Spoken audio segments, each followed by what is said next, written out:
But long Covid విపరీతంగా ప్రతి ఒక్కరిని కణకణాన్ని దెబ్బతీస్తుంది, ప్రతి అవయవాన్ని దెబ్బతీస్తుంది. ఓన్లీ అవైలబుల్ ఈ రోజుకి సక్సెస్ఫుల్ గా ఏమన్నా ఉంది అంటే లాంగ్ కోవిడ్ ఈవెన్ 450 days మన బాడీలోనే టిష్యూల్లోనే మిగిలిపోయి ట్రేసెస్ ఉన్నాయి అని చెప్పి స్టడీస్ వస్తున్నాయి. ఈ హై ఇమ్యునోఎవాజివ్ వేరియంట్స్ ఇంకా ఎక్కువ రోజుల్లో లింగర్ అవుతాయి, మన బాడీలోనే ఉండిపోతాయి, స్లోగా కిల్ చేస్తాయి. ఆ వైరస్ క్లియర్ చేసుకోవడానికి ఎంతవరకు బయట ప్రపంచంలో మన ప్రోటోకాల్ అంటే ఉందనుకోండి, బయట ప్రపంచంలో ఎంతవరకు ఒక యాక్టివ్గా యాంటీవైరల్ వచ్చిందా, వైరస్ క్లియర్ చేసుకోవడానికి ఆప్షన్ వచ్చిందా?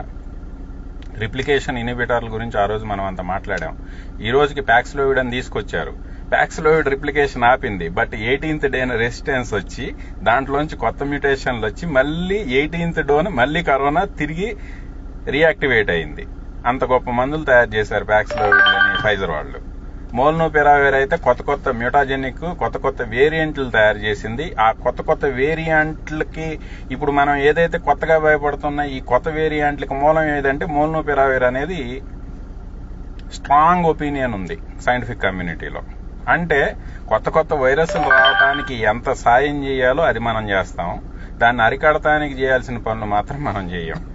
ఇప్పుడు ఇది పరిస్థితి ఇలానే ఉందనుకోండి, మన నెక్స్ట్ రాబోయే మన కొడుకులు లేకపోతే మన కూతుర్లు మన మనవాళ్ళు వీళ్ళు కూడా కరోనా గురించి కొత్త వేరియంట్ల గురించి భయపడతానే ఉంటారు.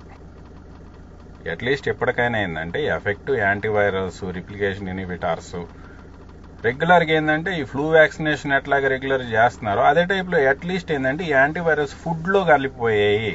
మనం ఏం చెప్తున్నాం, దానిమ్మ తొక్కల పీల్ ఎక్స్ట్రాక్ట్స్, గ్యాలిక్ యాసిడ్లో లేకపోతే టానిన్స్, ఫ్లావనాయిడ్స్, ఫైటోకెమికల్స్ ఫుడ్లోనే చెప్తున్నాం. అవి తింటా ఉండండి, అవి కాన్సన్ట్రేషన్ ఎక్కువగా తీసుకుంటా ఉండండి.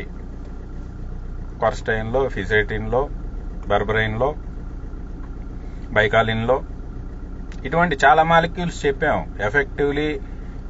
ఎఫెక్టివ్ ఇన్హిబిటార్స్, ఇటు సెల్ ఎంట్రీ కాకుండా ఆపే ఇన్హిబిటార్స్ చెప్పాము, ఎఫెక్టివ్ గా పనిచేసే రిప్లికేషన్ ఇన్హిబిటార్స్ చెప్పాము, ఎఫెక్టివ్ గా పనిచేసే యాంటీవైరల్స్ లైక్ థైమోక్వైనిన్, నైగెల్లా సాటివా నుంచి తీసిన థైమోక్వైనిన్లు, ఇట్లా చాలా చెప్పాం. కొర్జోలిక్ యాసిడ్లు, ఇట్లా మంచి మాలిక్యూల్స్ ఉన్నాయి. కాకపోతే ఏంటంటే న్యాచురల్ మాలిక్యూల్స్ కి పేటెంట్స్ రావు కాబట్టి వాటి గురించి ఎవరు మాట్లాడరు. న్యాచురల్ మాలిక్యూల్స్ తో బిజినెస్ జరగదు కాబట్టి వాటిది ఎవరు మాట్లాడరు. అట్లీస్ట్ ఏంటంటే మళ్ళీ లైవ్ పెట్టాను, మళ్ళీ చాలా రోజుల తర్వాత మళ్ళీ ఎందుకు కనపడుతున్నానంటే అనవసరంగా భయపడకండి.